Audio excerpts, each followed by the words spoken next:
No, no, slick back. That's what I said. Slick back. No, nigga, I'm a pimp named Slick Back. Pimp named Slick Back. Pimp named Slick back. Nigga, are you deaf? I'm a pimp named Slick. Selamat pagi, kami dari kelompok 6 akan memperkenalkan diri kami. Saya sendiri Sefanya Ponto. Saya Reva Mokodongan. Saya Pamela Ludong. Nah, dalam video kali ini kami akan memenuhi tugas mekanika Nauton dengan dosen pengampu Encik Maria Bobanto. Pada saat ini kami akan menjelaskan tentang gaya terpaksa dan gaya gesek. Gaya terpaksa dalam fisika merujuk pada gaya yang diberikan pada suatu benda untuk memindahkan atau mengubah gerakannya. Gaya ini diterapkan pada benda secara langsung dan seringkali dinyatakan dalam bentuk gaya fisik yang dapat diukur, seperti yang kita ketahui yaitu gaya dorong atau gaya tarik. Gaya terpaksa ini dapat menyebabkan perubahan dalam kecepatan benda atau mengubah arah pergerakannya.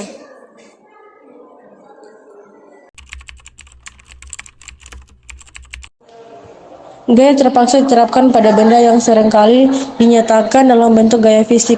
Gaya fisik contohnya ada di gaya dorong dan pada gaya benda yang ditarik.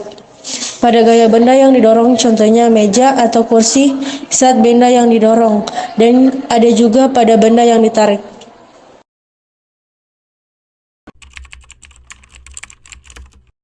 Gesekan atau gaya gesek merupakan gaya yang berarah melawan gerak benda atau arah kecenderungan benda bergerak.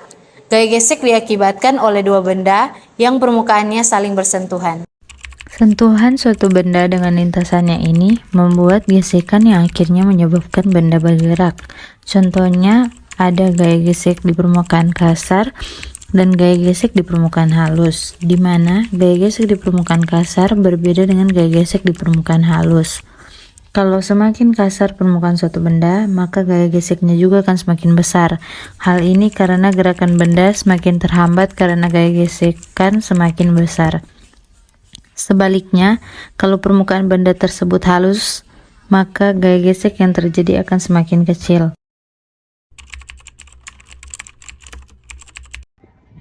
Gaya gesek pada sepeda motor yang berjalan melibatkan interaksi kompleks antara ban dan permukaan jalan, serta gesekan dalam komponen mekanis.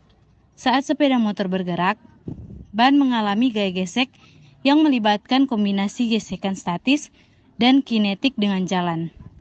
Secara internal, komponen mekanis seperti mesin, transmisi, dan gigi-gigi mengalami gesekan yang mempengaruhi efisiensi operasional.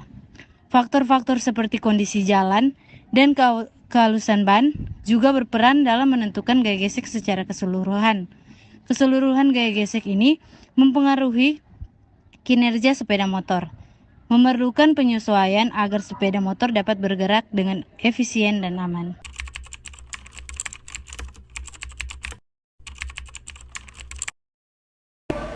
Gaya gesek statis. Gaya ini bekerja saat permukaan kedua benda bersentuhan atau tidak saling bergeser. Jadi besarnya gaya statis dapat kita ketahui dari hasil koefisiensi gesek statis dikali gaya normal benda. Gaya gesek kinetik. Jenis gaya ini bekerja saat permukaan benda yang bersentuhan saling bergerak, kebalikan dari gaya gesek statis. Gaya gesek kinetik berlaku pada benda yang bergerak. Berikut rumus gaya gesek kinetik yaitu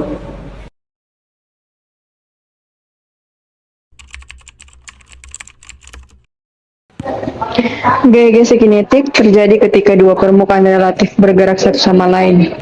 Ketika bermain bola basket, bola biasanya bergerak atau bergulir di atas lantai, sehingga gaya gesek yang muncul adalah gaya gesek kinetik. Gaya gesek kinetik yang bekerja saat bermain bola basket terjadi antara permukaan bola dan lantai. Gaya ini menghambat gerakan bola dan dapat dipengaruhi oleh faktor seperti jenis permukaan lantai, kekasaran bola, dan kecepatan bola.